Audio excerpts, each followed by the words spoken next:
इस दुनिया में हर किस्म का इंसान मौजूद है। कुछ लोग बहुत आलसी होते हैं, कुछ लोगों के पास टाइम नहीं होता और कुछ लोग ज़्यादा मेहनत करना नहीं चाहते, कुछ लोग बीमार होते हैं। तो सारी बातों का निचोड़ निकाला जाए तो कुछ लोग ऑर्गेनिक यानी देसी खाद का इस्तेमाल करना ज़्यादा अच्छा समझते हैं और कुछ लोग केमिकल का इस्तेमाल करना अच्छा समझते हैं, क्योंकि केमिकल में मेहनत नहीं होती लेकिन देसी खादों में काफ़ी मेहनत लगती है। बहरहाल दोनों टाइप्स के लोग ही अपनी अपनी जगह पर बिल्कुल सही बैठते हैं, लेकिन मैं ये कंपेयर नहीं करने वाला कि देसी खाद अच्छी रहेगी या फिर केमिकल खाद अच्छी रहेगी। चंद बातें आप लोगों के सामने मैं रखूँगा, उन बातों को सुन लेने के बाद आप खुद डिसाइड कर सकेंगे कि आपको केमिकल खाद लेनी चाहिए या फिर देसी खाद पर ही रहना चाहिए। देखिए, एक बात तो बिल्कुल तय है कि केमिकल खाद से हमें फौरी तौर पर रिज़ल्ट देखने पर मिलता है, लेकिन क्या केमिकल खाद यानी NPK, यूरिया, DAP इसके इस्तेमाल करने की वजह से हमारी हेल्थ के ऊपर या हमारी ज़मीन में या हमारे पौधों में कोई बुरा असर होता है उस खाद का? तो उसका जवाब है बिल्कुल भी नहीं। खाद तो पौधे की ज़रूरत है, जैसे कि खाना हम इंसानों की ज़रूरत है।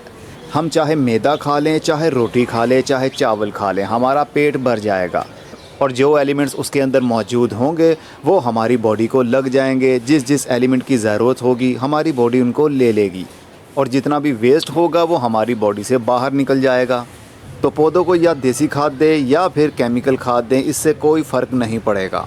हाँ, फ़र्क पड़ेगा तो केमिकल पेस्टिसाइड से या फिर केमिकल दीमक मारने वाली दवाइयों से, केचुए मारने वाली दवाइयों से जो हम ज़मीन के अंदर डालते हैं। मिट्टी में ऐसे केमिकल डालने की वजह से इकोसिस्टम ज़मीन का बिल्कुल बिगड़ जाता है। उसमें केचुए होंगे वो भी मर जाएंगे, दीमक भी मर जाएगा, दूसरे कीड़े भी मर जाएंगे। और फंजीसाइड का इस्तेमाल, जो केमिकल फंजीसाइड होता है फंगस को मारने वाला, वो जब हम इस्तेमाल करेंगे तो बुरे फंगस के साथ अच्छा फंगस भी मर जाएगा। तो फ़ायदा ओवरऑल देखा जाए तो बिल्कुल भी नहीं होगा। हमारी मिट्टी दिन ब दिन बंजर होती जाएगी, जो कि आजकल हमारी ज़मीनों का यही हाल है।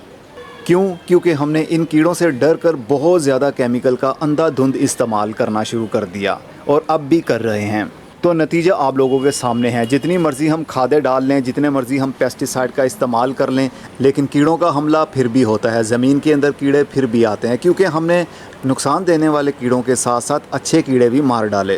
केमिकल खाद इस्तेमाल करने की वजह से माइक्रोब्स या फिर केचुए नहीं मरेंगे अगर आप लिमिट के अंदर रहकर इस्तेमाल करेंगे। अगर यूरिया खाद का बहुत ज़्यादा इस्तेमाल कर लेंगे तो डेफिनेटली आपकी मिट्टी बहुत ज़्यादा सख्त हो जाएगी, वाटर होल्डिंग कैपेसिटी बिल्कुल ख़त्म हो जाएगी और उसमें जो केचुए या माइक्रोब्स होंगे वो भी मरना शुरू हो जाएंगे। लेकिन देसी खादों से ऐसा बिल्कुल नहीं होता। देसी खादों में मेहनत ज़रूर लगती है, लेकिन दिन ब दिन इंसान तरक्की भी तो कर रहा है, तो इंसान रिसर्च भी करता रहता है। तो आप केमिकल NPK हो, DAP हो, इनका इस्तेमाल कर सकते हैं। इससे आपके मिट्टी में, पौधों में, आपकी हेल्थ के ऊपर कोई फ़र्क नहीं पड़ेगा। बस ये है कि ये सिंथेटिक है, मैन मेड है, और जो ऑर्गेनिक है वो कुदरत मेड है।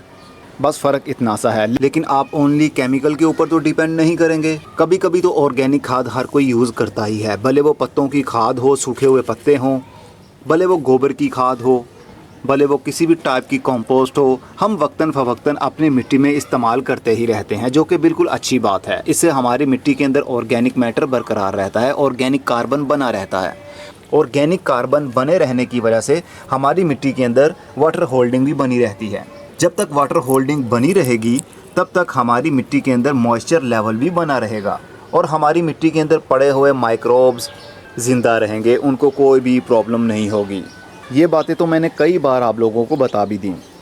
तो जो लोग डरते हैं कि केमिकल खाद का इस्तेमाल करने की वजह से हमारे पौधे या हमारी हेल्थ के ऊपर कोई बुरा असर होगा, तो जनाब आप बिल्कुल गलत हैं।